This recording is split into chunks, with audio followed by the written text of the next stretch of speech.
Alright, today we're going to be filming a quick little video. This is going to be kind of a part 2 to my SMG to 6-speed swap video.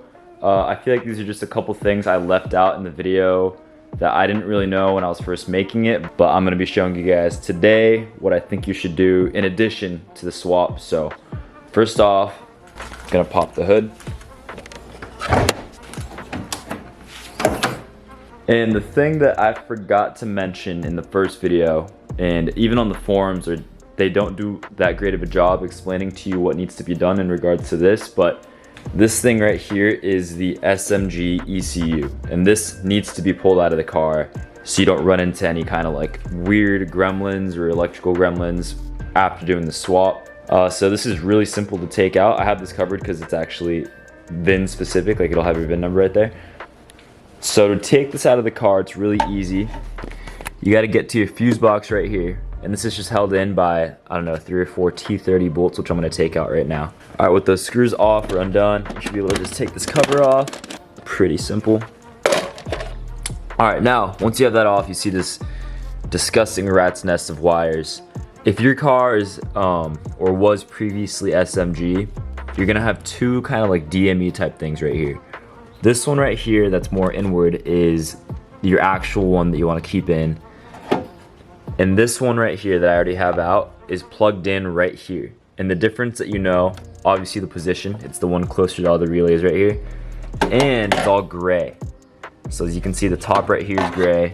All the connectors are gray, whereas this one's black. So you don't want to unplug the black one. You want to unplug the gray one. I don't really know what to do with all these connectors. No one's really touched on that. Like I said before, just no one really talks too much about this part, but unplug them all. I just kept all the connectors here. Yank this thing out, it's really easy, just pulls out. You want to keep this out of the car. You don't want to run into any other problems that this might, cause later on. Just pull it out, super simple. Once that's out, put the cover back on, and you're good to go. The second thing that I forgot to mention in the first video is the clutch switch. So there's two different types of clutch switches for this car that you can buy, kinda. Originally, the part number that you want to buy and that you should buy is the one that starts with a 6. I think it goes 613. But for some reason, BMW decided to kind of cancel that old one and supersede it with a new one that I'm pretty sure the part number starts with 354. And what happens is every time you buy the clutch switch meant for this car now, the 613 part, you end up getting the 354 part. And that causes kind of a bunch of issues. It comes with some weird stalling issues, and for some reason for mine, I don't know if it's the wiring that I did or what, but after I did the swap, from time to time I would get kind of like a no crank, no start issue. And I knew that it was a problem with the clutch switch because every time I unplugged the clutch switch and plugged it back in, the car would start right up. And then the other night, for some reason, I went to my car, tried to start it, nothing at all. And even after I unplugged it, plugged it back in, car still wouldn't start. So I don't know, maybe the clutch switch ultimately just crapped out or what. I mean, the thing is, it's not like you really need one. It's just meant for, I don't know, cruise control and just like when it's in gear or like when you're engaging the clutch, I don't know. And it's also used to start the car too. That's another thing. I think maybe the wiring I did for the EWS just wasn't 100%. I don't know. It's pretty simple. I don't really know how I messed that up.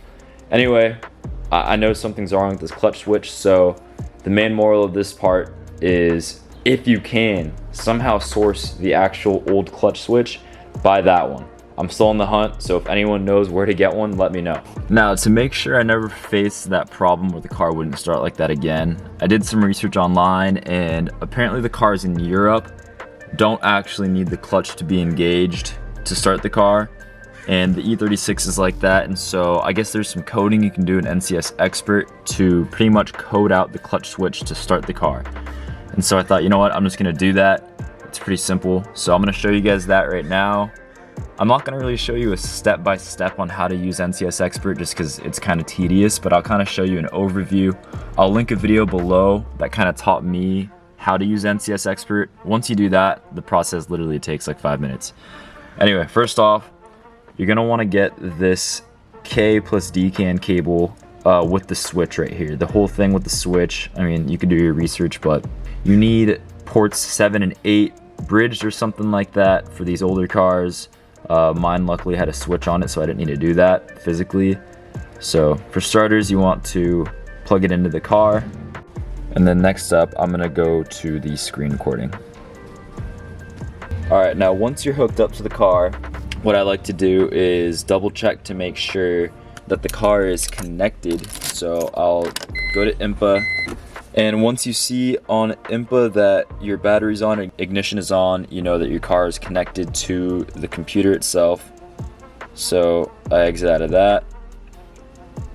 And there should be kind of like a package on that video where you can download all these things. Anyway, you go into NCS Expert, and you're gonna see this page here. And you go to File, Load Profile, and there's a bunch of different profiles here, but originally if you just download NCS Expert, it doesn't come with all these. So you need to download, there's a bunch of different profiles that you import into NCS Expert. Anyway, of those, you want to choose Revter's NCS Expert profile. Once you do that, you want to click on this F1 button here, then F3. Then it allows you to choose which chassis. Obviously, this is an E46. Click OK.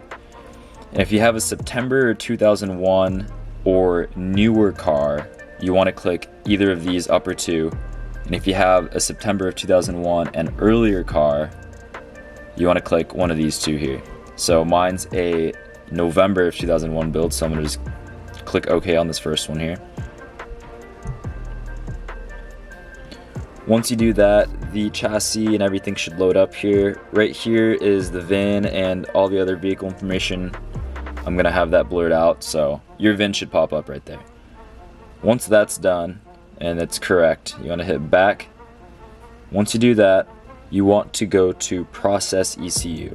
And out of this list, there's a whole bunch of things, but we're going to be dealing with the EWS for the clutch switch, because this is the main thing we're trying to do, is turn off the clutch in start. So I'm going to go AEWS, hit OK.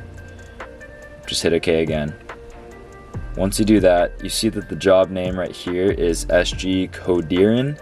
That is to actually be writing the code. Right now we're trying to read it. So go to Change Job, and then click on this Codir Dayton lesson. This is the reading one. So you hit OK, and then you do Execute Job. It should say coding active and then coding ended. Once that's done, you can minimize NCS Expert. You go to NCS Dummy. Once you do that, it's kind of the same setup. You hit your chassis, obviously E46 once again. Module, go through this list. Once again, EWS, it's right here, it's alphabetical. Then once you do that, you want to hit Browse. Once you're browsing, you're going to go straight to this work folder right here.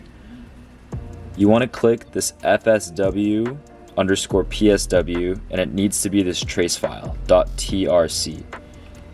So open on that. Once you do that, all these options are going to pop up. So you can go through and hit whatever options, but the main option we're going to be looking at is this first one. If you've never changed the coding on your car, yours should be active. I've already changed it, and so it says not enabled, but yours is going to go from active and you're going to want to hit not enabled. So click that. Once you do that, you're going to hit export. Hit export, and then you're going to want to hit this export FSW _ PSW.MAN file, because that's the new file that you're going to be coding into your car. You're going to hit export, and then once that's done, it's just pretty simple. You just exit out of this. I'm not going to do it because I already did it, obviously. Go back into NCS Expert here. Now you're going to want to change job again. You're going to hit SG Codirin this time.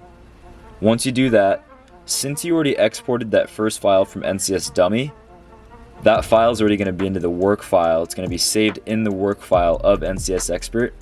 So you don't really have to worry about moving any files around. Once you do that, you hit Execute Job. I'm not going to do it obviously because I already have it done. You hit Execute Job, and then it should say coding active and then coding ended, just like it does here. Once you do that, just exit out, and then what I like to do is cycle the key on and then back on, and then the coding should be active into your car. So now, without pressing the clutch pedal, so you want to make sure you're in neutral. Without pressing the clutch pedal, I can just turn the car on. And so that kind of fixes any of your no start, no crank issues with the clutch switch, because that was really annoying for me. So yeah, that's the end of that. I hope you guys can find that helpful. I know I wish I could have included those in the first video I made, but honestly, these were two things I didn't think I'd face until, or I didn't know I was gonna face at all, honestly. So I'm glad I found the info. I hope it gets to you guys that are doing it. Once again, good luck if you are doing it. It's been, you know, it's been a hell of a ride ever since. This thing drives so much better. I definitely want to do a review on the shifter pretty soon. It's just hard for me to film that. I might have to have someone come with me, but anyway, thanks for watching. Adios.